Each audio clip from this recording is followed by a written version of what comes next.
In today's video, I'm going to teach you how to create shapes and lines in CapCut on your PC. Let's start by opening CapCut and creating or opening a project you want to work on. Make sure your footage or background clip is already on the timeline, so you can see exactly how your shapes and lines will look on top of your video. This makes it much easier to position everything accurately. Once your project is open, look for the Elements or Graphics section in CapCut. On the desktop version, this is usually found in the left-hand panel. Here you'll see different options like stickers, shapes, and design elements you can add to your timeline. Take a moment to scroll through and familiarize yourself with what's available, because you'll often find simple shapes like circles, rectangles, arrows, and sometimes line elements that you can use right away.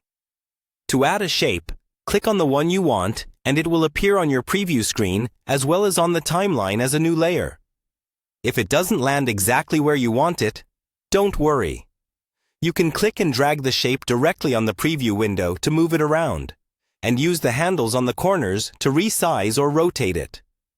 Try to place it where it best supports what your viewer should focus on, like around text or an important part of your clip. Next, you'll want to adjust how the shape looks.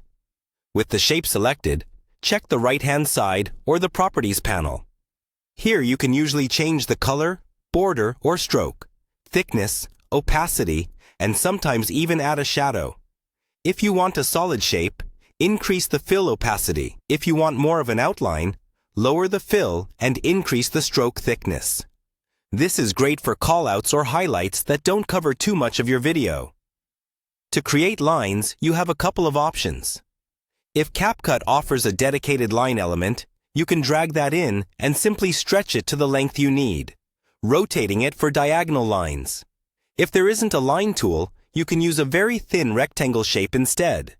Just resize the rectangle so it's long and narrow, and you've effectively created a line.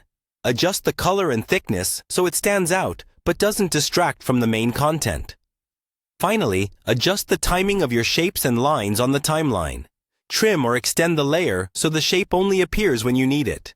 You can even add simple animations like fade in and fade out, so the shapes feel more polished and intentional. And that's how you create clean, useful shapes and lines in CapCut on your PC.